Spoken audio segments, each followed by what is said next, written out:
श्री शिवाय नमस्तुभ्यम। हर हर महादेव। गुरुजी पंडित प्रदीप मिश्रा जी के द्वारा झारखंड राज्य में कोठिया देवघर में 7 दिवसीय शिव महापुराण कथा चल रही है और ये कथा 14 नवंबर से 20 नवंबर तक आस्था यूट्यूब के माध्यम से देखी जा सकती है।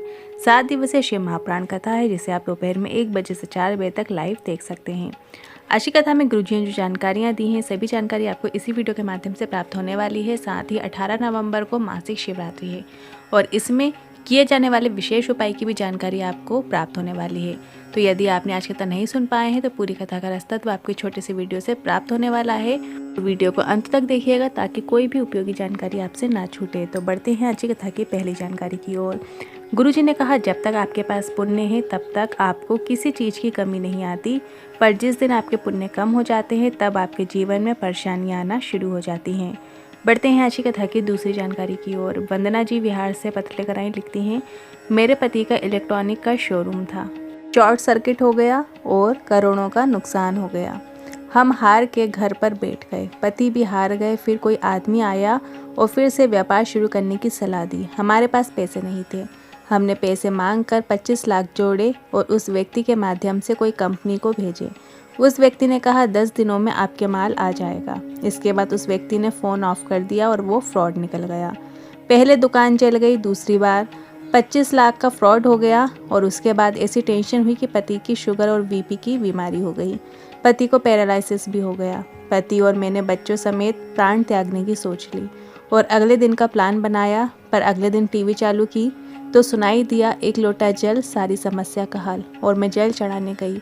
वहाँ किसी ने मुझे पशुपतिनाथ व्रत के बारे में बताया। मैंने पशुपतिनाथ व्रत किया और सीहोर भी गई।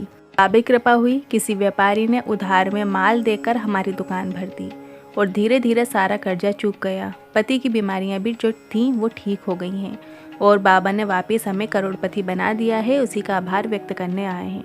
कितना भावनात्मक पत्र था ये। बढ़ते हैं आज की कथा की तीसरी जानकारी की ओर। आप किसी दूसरे लोक में हो, उस लोक में अगर उस भगवान का पूजन करोगे तो वो फल दे देंगे। पर आप दुनिया भर के व्रत कर लो, पर अगर आप पृथ्वी में रह के कोई भी व्रत कर रहे हैं तो उस व्रत का फल बिना शंकर की आज्ञा के नहीं मिल सकता। बढ़ते हैं आज की कथा की चौथी जानकारी की ओर। राजकुमारी देवी जी झारखंड से पत्र लेकर आई, लिखती हैं, मेरे पति की मृत्यु 2003 में हो गई थी। मेरे 3 बच्चे हैं। मैं हार चुकी थी, पर जब जब मैं निराश हुई तो मैंने जो मेरे बच्चे हैं वो आपकी कथा के बारे में बताते। बच्चे बोलते, क्या हमारी सरकारी नौकरी लग सकती है? मैंने तीनों बच्चों को लेकर सीहोर कुबरेश्वर धाम गई और बाबी कृपा से तीनों बच्चों की सरकारी नौकरी लग गई है। उसी का आभार व्यक्त करने आए हैं। बढ़ते हैं आज की कथा की पांचवी जानकारी की ओर। राकेश ठाकुर जी पत्र लेकर आए, लिखते हैं, एक लोटा जल और पशुपतिनाथ व्रत का वर्णन करना चाहूँगा। 2023 में मेरे गाल में गठान हो गई थी जो कि पशुपतिनाथ व्रत और एक बेलपत्र और एक लोटा जल के माध्यम से ठीक हो गई। आप कहते हैं डॉक्टर को भी दिखाओ, डॉक्टर का भी पूरा ट्रीटमेंट लो। तो आज मैं पूरी तरीके से ठीक हो गया हूँ। उसी का आभार व्यक्त करने आया हूँ। बढ़ते हैं आज की कथा की छठवीं जानकारी की ओर। शिविका कन्नौज यूपी से पत्र लेकर आए, लिखती है, मेरा जीवन बहुत कष्ट में रहा। बहुत पढ़ने पर भी नौकरी नहीं लग रही थी। खूब मेहनत के बाद भी नौकरी नहीं लग रही थी। आप कहते हो 4 गुना अधिक मेहनत करो, मैंने वैसा ही किया। माँ मुझे सीहोर कुबरेश्वर धाम भी लेकर गईं और सतुआ बाबा द्वारा कराई कथा भी पंडाल में बैठकर सुनी और मेरी नौकरी लग गई है। उसी का आभार व्यक्त करने आई हूँ। बढ़ते हैं आज की कथा की 7वीं जानकारी की ओर। गुरुजी ने कहा, स्कंद पुराण में लिखा है, 1000 वर्ष भी अगर कोई पृथ्वी में जीवित रहे और शिवरात्रि का व्रत ना रख पाए, पर वो अगर राजा भद्रायु की कथा सुन ले तो उससे शिव की कृपा प्राप्त होकर ही रहती है। बढ़ते हैं आज की कथा की 8वीं जानकारी की ओर। कई लोग हमारे पास आकर प्रश्न करते हैं। गुरुजी ने कहा, 50 साल की स्त्री को बच्चा कैसे हो सकता है? जिसका रजोधर्म भी आना बंद हो गया है उसे कैसे संतान हो सकती है? हम आपको कहना चाहेंगे, आप शिव महापुराण में शारदा का चरित्र का स्मरण कर सकते हैं। गुरुजी ने कहा, जिसका पति शादी के तुरंत बाद मर गया था और कई वर्षों के बाद मुनि की सेवा करने पर मुनि ने उसे संतान सुख पति से होगा आशीर्वाद दिया और शारदा ने पांव पकड़ लिए कि ये कैसे हो सकता है? मेरे पति तो वर्षों पहले शांत हो गए हैं। और मुनि ने कहा, आपको आपके पति का स्वप्न आएगा और गर्भ ठहर जाएगा। और वैसा ही हुआ। शारदा का गर्भ ठहरा, पर सभी ने उसके बारे में बुरा भला कहना शुरू किया कि विधवा का गर्भ कैसे ठहर गया। तो मुनि ने कहा, इसका जवाब शिव ही देंगे। इसके बाद जो सभी गांव वाले, शारदा और वो मुनि सभी साथ में मंदिर गए। मुनि ने शिव पर चढ़ी हुई बेलपत्र उठाकर शिव का आह्वान किया तो आकाशवाणी हुई कि मैं कालाधिपति महाकाल बोल रहा हूँ। शारदा के गर्भ में जो बच्चा है वो उसी के पति का है, जो मुनि के आशीर्वाद से और मेरी कृपा से उसे प्राप्त हुआ है। बढ़ते हैं अगले उपाय की ओर। गुरुजी पंडित प्रदीप मिश्रा जी के द्वारा बताए गए ये विशेष उपाय हैं जो कि आप इस मार्गशीर्ष माह में पड़ने वाली मासिक शिवरात्रि में कर सकते हैं, जो कि 18 नवंबर मंगलवार के दिन पड़ रही है। इस मासिक शिवरात्रि में आप क्या क्या उपाय कर सकते हैं, यदि आप मासिक शिवरात्रि का व्रत करते हैं तो कैसे पूजन अर्चन करना है, यदि आप व्रत नहीं भी रखते हैं तब आप क्या क्या उपाय कर सकते हैं जिससे आपके घर में सुख शांति, धन धान्य की किसी भी प्रकार की कमी ना देखने को मिले।